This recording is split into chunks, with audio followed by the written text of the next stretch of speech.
Dear students, in the previous video we explained about Kepler's laws, statements and the proof of the Kepler's first law. But in this video I am going to discuss about the statement and the proof of Kepler's second law and third law. In fact, as far as examinations point of view concerned, in general the question is like state and explain Kepler's laws and prove the Kepler's laws. So we have to prove the Kepler's first law, Kepler's second law and Kepler's third law.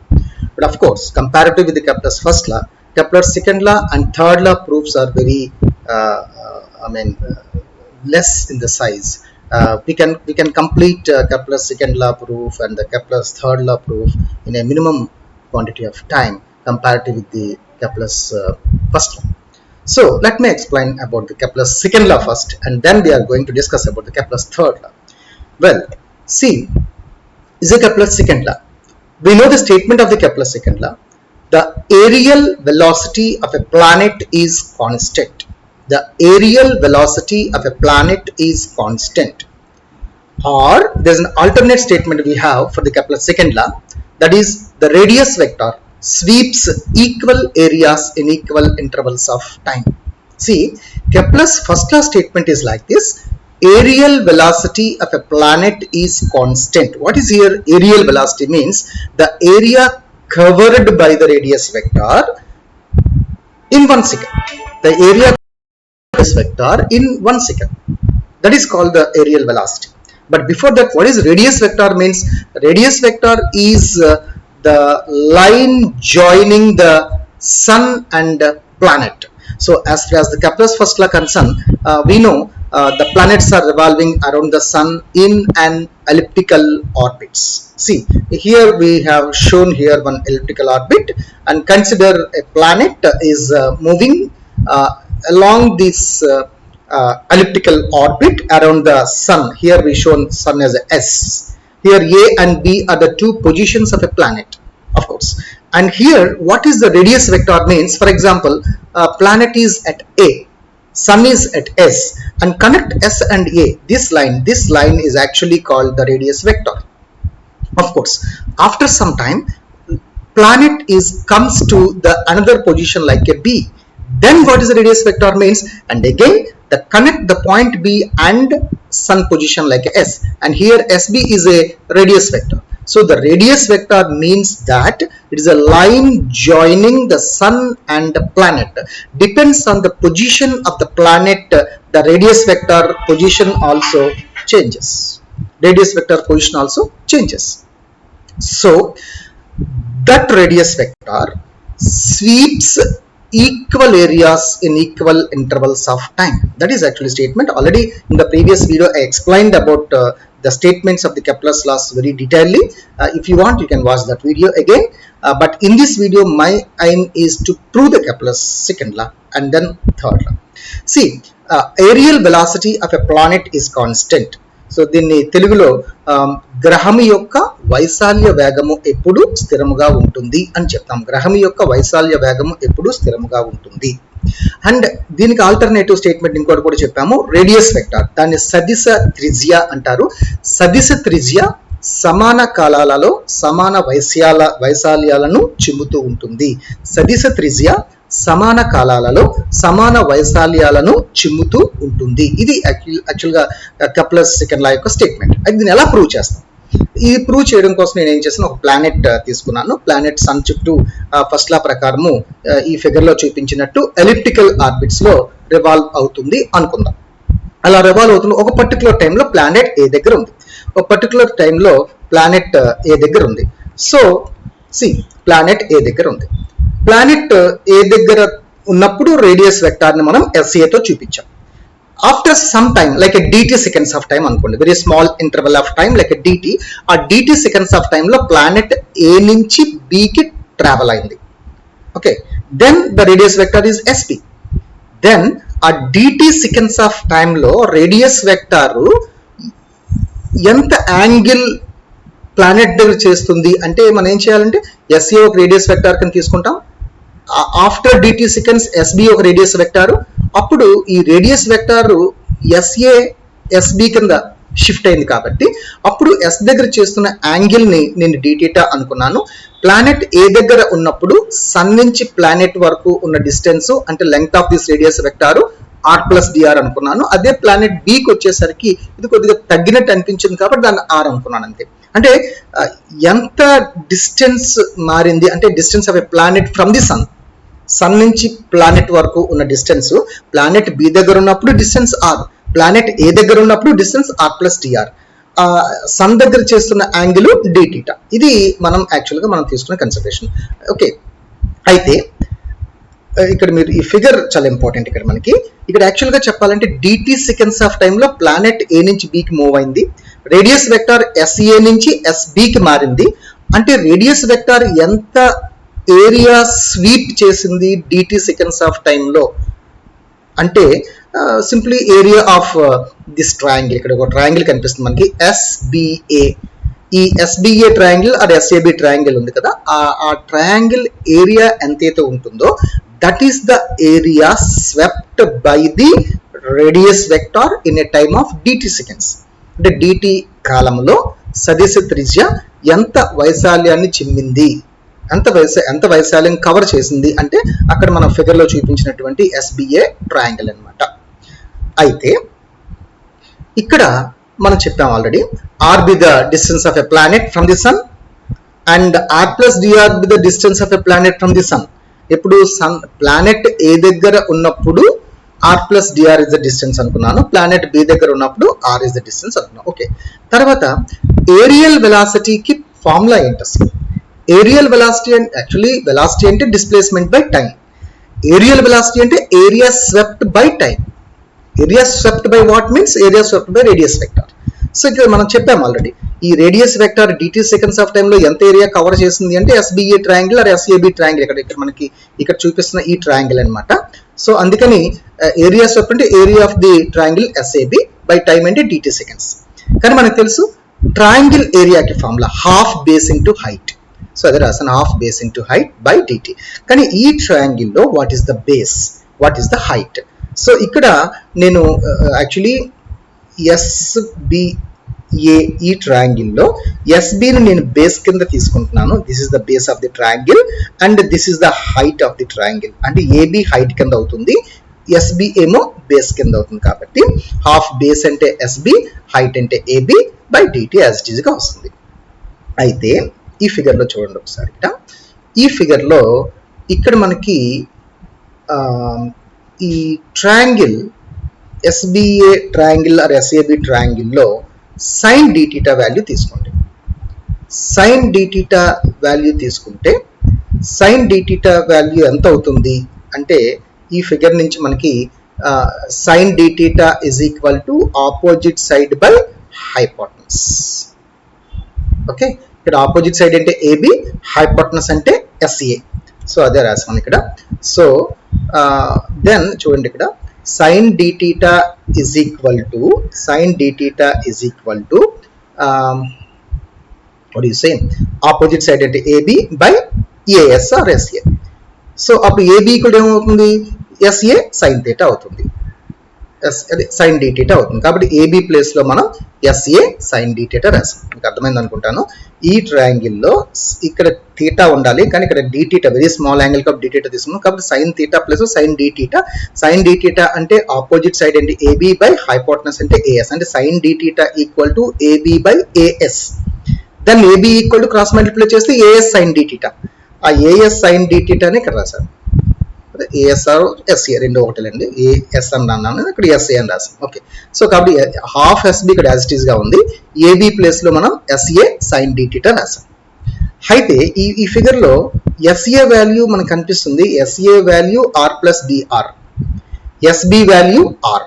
ఆ రెండు ఇక్కడ substitute చేస్తాం. SB value R, SA value ఏమో R plus DR. Sine d theta as it is గా రాసాం. కానీ if angles are very small, okay అది తర్వాత చెప్తాము. ఇక్కడ యాక్చువల్లీ నెక్స్ట్ ఏం చేసామంటే ఆర్ ప్లస్ డిఆర్ ఉంది కదా, ఆర్ అంటే డిస్టెన్స్ ఆఫ్ ఎ ప్లానెట్ ఎప్పుడు ప్లానెట్ బి దగ్గర ఉన్నప్పుడు, ఆర్ ప్లస్ డిఆర్ అంటే ప్లానెట్ ఏ దగ్గర ఉన్నప్పుడు. కానీ ఏ నుంచి బికి ప్లానెట్ మూవ్ అవ్వడానికి ఎంత టైం తీసుకుంది? Very short interval of time, like dt seconds.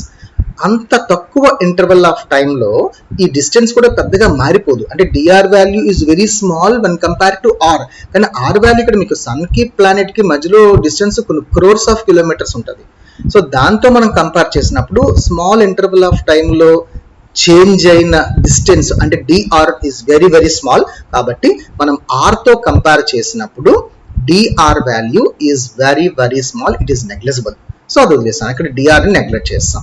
So కాబట్టి మీకు ఆర్ ఇంటూ ఆర్ అదే వస్తుంది ఇంటూ సైన్ dt. సో ఫైనల్గా మనకి areal velocity of a planet is equal to half into R into R into sine dt by dt అని వస్తుంది. Okay, అయితే అదే మళ్ళీ సేమ్ అదే రిపీట్ చేసాం. ఇక్కడ half into R into R sine dt by dt అని రాసాం. అయితే సైన్ dt ని తీసేసి ఇక్కడ dt అని రాసాం. Because according to binomial expansion, if the angles are very small, sin theta is equal to theta, cos theta is equal to 1. We know this. Okay, ikkada angle also very small because this is the d theta.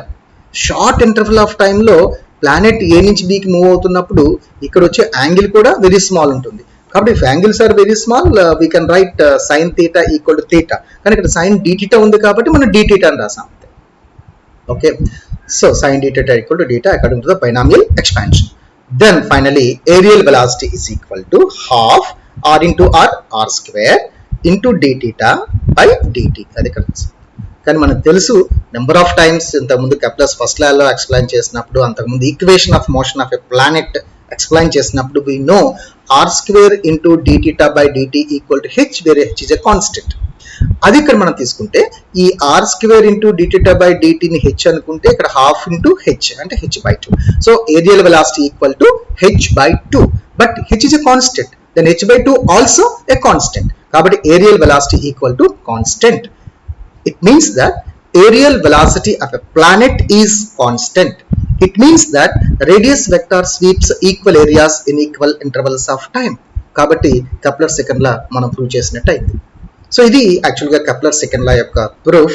And then we're going to discuss about the Kepler's third law. See, what is the statement of the Kepler's third law? Kepler's third law statement మనం ఇంతకుముందు explain చేసినట్టు previous వీడియోస్లో simply remember a formula: t square is proportional to a cube, where t is the time period of a planet and a is the semi-major axis of the orbit of a planet. t అంటే time period of a planet, గ్రహం యొక్క ఆవర్తన కాలం, అంటే సూర్యుని చుట్టూ ఒకసారి తిరగడానికి పట్టే టైం అనమాట. అండ్ ఏ అంటే సెమీ మేజర్ యాక్సిస్. ఓకే, అంటే దీర్ఘాక్షం అనమాట. అంటే ప్లానెట్ సూర్యుని చుట్టూ దీర్ఘవృత్తాకార కక్షలో తిరుగుతుంది కదా, ఆ దీర్ఘవృత్తం యొక్క దీర్ఘాక్షం అనమాట, దాన్ని ఏ అంటారు. దెన్ కెప్లర్స్ థర్డ్ లా ఏం చెప్తుందంటే T square is proportional to A cube, where t is a time period of a planet and a is the semi-major axis of the orbit of a planet. మరి ఇప్పుడు statement ఏం చెప్తామంటే దాన్ని in words చెప్తారు. t square అంటే the square of time period of a planet is proportional to a cube, అంటే cube of the semi-major axis of the orbit. So ఇది బేసికల్గా statement of the Kepler's third లా. మరి దాని proof చూద్దాం. ప్రూఫ్కి వచ్చేసరికి ఇంతకుముందు ఆల్రెడీ మన కెప్లర్ సెకండ్ లా ప్రూఫ్ చెప్పినప్పుడు ఏరియల్ వెలాసిటీ ఫార్ములా ఏం చెప్పాము, ఏరియా స్వెప్ట్ బై టైం. అదే ఇక్కడ మళ్ళీ స్టార్ట్ చేసాం. Areal velocity formula area swept by time. ఇక్కడ మనం ఏం చేస్తామంటే ఈ ఏరియల్ వెలాసిటీని డినామినేటర్కి, ఈ టైంని ఇక్కడికి తీసుకుంటాం. అప్పుడు time equal to area swept by areal velocity అని వస్తుంది. ఇదే ఫార్ములాలో ఈ రెండు ఇంటర్చేంజ్ చేసాం. టైం ఇక్కడికి, ఏరియల్ వెలాసిటీ ఇక్కడికి వచ్చేస్తుంది. Then time equal to area swept by areal velocity. ఇది టైమిక్ formula. Then what the formula for time period? Time period అంటే area swept in one rotation. Because టైంకి టైం పీరియడ్కి తేడా ఏంటంటే టైం పీరియడ్ అంటే it's time taken to complete one revolution or one rotation around the sun by the planet. So సూర్యుని చుట్టూ గ్రహము ఒకసారి తిరగడానికి పట్టే కాలాన్ని మనం ఆవర్తన కాలం అంటాం కాబట్టి, సో ఇక్కడ టైం పీరియడ్ అన్నాం. టైం పీరియడ్ అంటే ఒక రొటేషన్ కంప్లీట్ అవుతుంది. ఆ ఒక రొటేషన్ కంప్లీట్ అయినప్పుడు మొత్తం ఎంత ఏరియా కవర్ చేస్తుంది by areal velocity as such వచ్చేస్తుంది. సో కాబట్టి టైం పీరియడ్కి formula time period equal to, ఇక్కడ ఓన్లీ ఏరియా స్వెప్ట్ అన్నాం, ఇక్కడేమో ఏరియా స్వెప్ట్ ఇన్ 1 రొటేషన్ అన్నాం. ఒక పూర్తి భ్రమణంలో సదిశ త్రిజ్య చిమ్మిన వైశాల్యం అనమాట. అయితే ఒక్కసారి మనం ఈ ఫిగర్ ఒక్కసారి చూస్తే, ఇప్పుడు ప్లానెట్ ఏ దగ్గర ఉందనుకోండి, ఇది ఒక రొటేషన్ ఇలా సన్ చుట్టూ కంప్లీట్ చేసి మళ్ళీ ఏకి వచ్చేసింది అనుకోండి. అంటే రేడియస్ వెక్టర్ ముందు ఎస్ఏ, ఒక రొటేషన్ అయిపోయిన తర్వాత మళ్ళీ రేడియస్ వెక్టర్ ఎక్కడ ఉంటుంది, సేమ్ అక్కడే ఉంటుంది. అంటే ఒక రొటేషన్ అయినప్పుడు మొత్తం ఎంత ఏరియా కవర్ చేస్తుంది రేడియస్ వెక్టర్ అంటే is the total area of this ellipse. ఈ మొత్తం ఏరియా అంతా కవర్ చేస్తుంది, ఎలిప్స్ ఏరియా అంతా. కాబట్టి ఒక రొటేషన్ లో కంప్లీట్ చేసిన ఏరియా అంటే is nothing but area of the ellipse by areal velocity. మరి ఏరియా ఆఫ్ ఎలిప్స్ ఫార్ములా ఏంటి? ఎలిప్స్ లో మేజర్ యాక్సిస్ దీర్ఘాక్షము ఏ అనుకుంటే, మైనర్ యాక్సిస్ హ్రస్వాక్షము బి అనుకుంటే అప్పుడు ఏరియా ఆఫ్ ది ఎలిప్సిక్ formula pi ab. Previous Kepler second law proof లో మనం ఆల్రెడీ ప్రూవ్ చేసాం, ఏరియల్ వెలాసిటీ అంటే h/2 అని ప్రూవ్ చేసాం. కాబట్టి సో ఇక్కడ ఏరియా ఆఫ్ ది ఎలిప్స్ అంటే పై ఏబి అని రాసాము, అండ్ ఏరియల్ వెలాసిటీ అంటే h/2 అని రాసాము. ఇక్కడ A and B are the semi major and semi minor axis అని చెప్పాం. ఓకే, అండ్ ఈ 2 పైకి వెళ్తుంది, దాని 2πab/h.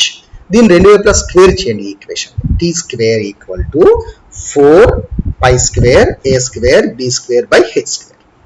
సో జస్ట్ ఇక్కడ ఈ ఈక్వేషన్ ని రెండు వైపులా స్క్వేర్ చేస్తే t² equal to 4π² a²b²/h². Let it be equation number 1. అలా ఉంచండి. తర్వాత మనం కెప్లర్స్ ఫస్ట్ లా ప్రూఫ్ లో మనం ఆల్రెడీ ఫైండ్ అవుట్ చేసాము, the semi latus rectum of the planet. Semi latus rectum of the planet L equal to h²/μ అని మనం Kepler's first లా proof లో ఇది మనం ఫైండ్ అవుట్ చేసాం ఈ వాల్యూని. So we know for the planet the semi latus rectum is h²/μ. కానీ మనం ఒక ఎలిప్స్ తీసుకుంటే, ఎలిప్స్ మేజర్ యాక్సిస్ ఏ అనుకుంటే, మైనర్ యాక్సిస్ బి అనుకుంటే, మేజర్ యాక్సిస్ అంటే పెద్దది, మైనర్ యాక్సిస్ అంటే చిన్నది. సో మేజర్ యాక్సిస్ ఏ అనుకుంటే, మైనర్ యాక్సిస్ బి అనుకుంటే, జనరల్ గా ఏదైనా ఒక ఎలిప్స్ దాని major axis a and minor axis b అయినప్పుడు then semi latus rectum is given by the formula in our mathematics L equal to b²/a. అంటే planet కి వచ్చేసరికి మనకు ఫార్ములా h²/μ అని వచ్చింది. జనరల్ గా ఎలిప్స్ కి ఏమో b²/a. కానీ ఇక్కడ యాక్చువల్లీ ప్లానెట్ రివాల్వ్ అవుతున్న పాత్ కూడా ఎలిప్సే కదా, కాబట్టి ఇది ఎలిప్సే, కానీ జనరల్ గా ఇది ఎలిప్స్ ఫార్మ్. కాబట్టి ఈ రెండు ఒకటే, కాబట్టి మనం రెండింటిని ఈక్వల్ చేయొచ్చు. అంటే what I mean ఇక్కడ h²/μ ని b²/a ని రెండింటిని మనం ఈక్వల్ చేయొచ్చు. సో రెండింటిని మనం ఈక్వల్ చేసినప్పుడు h²/μ ఈక్వల్ టు b²/a. అప్పుడు దీని నుంచి h² ఎంత అవుతుంది అంటే ఇట్ ఇస్ జస్ట్ ఈ మ్యూని ఇక్కడ క్రాస్ మల్టిప్లై చేసామంటే, సో b²/μ/a.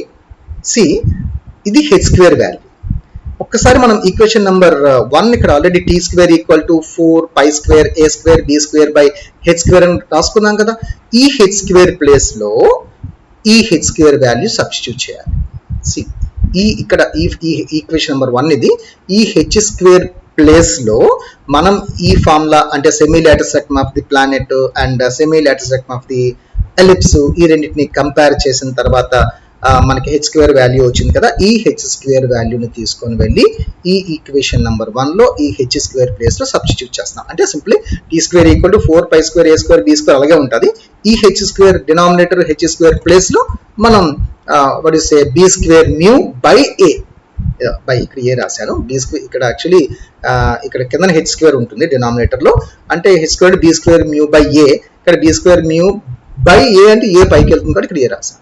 సో ఈ ఏ రెండు మల్టిప్లై అయిపోతే a³ అవుతుంది కాబట్టి, అండ్ b² ఈ b² క్యాన్సిల్ అయిపోతాయి కాబట్టి, ఈ b² క్యాన్సిల్ అయిపోతాయి కాబట్టి then we have 4π² a³/μ where b² are cancel with each other. ఇప్పుడు ఇక్కడ మీరు జస్ట్ నేను ఏం చేశానంటే 4π²/μ ఒక టర్మ్ కింద, a³ వేరే టర్మ్ కింద రాశాను. లెఫ్ట్ హ్యాండ్ సైడ్ లో మన t² అని ఉంది. కానీ 4 కాన్స్టెంట్, పై కాన్స్టెంట్, మ్యూ ఆల్సో కాన్స్టెంట్. మన కెప్లర్స్ ఫస్ట్ లా ప్రూఫ్ లో మ్యూ అంటే capital G into capital M అని చెప్తాం. క్యాపిటల్ G అంటే universal gravitational constant and capital M అంటే mass of the sun, both are constant. So G into M is constant, that is a mu, so mu is constant. కాబట్టి 4 pi square by mu as a whole is a constant. So ఇదంతా constant కాబట్టి we can write t square is proportional to a cube. It means that t square is proportional to a cube. It means that the square of the time period of a planet is proportional to cube of the semi-major axis of the orbit of a planet. It is Kepler's third law. Hence the Kepler's third law is proved. So in this way we can able to prove the Kepler's second law and third law. So wish you all the best. Thank you.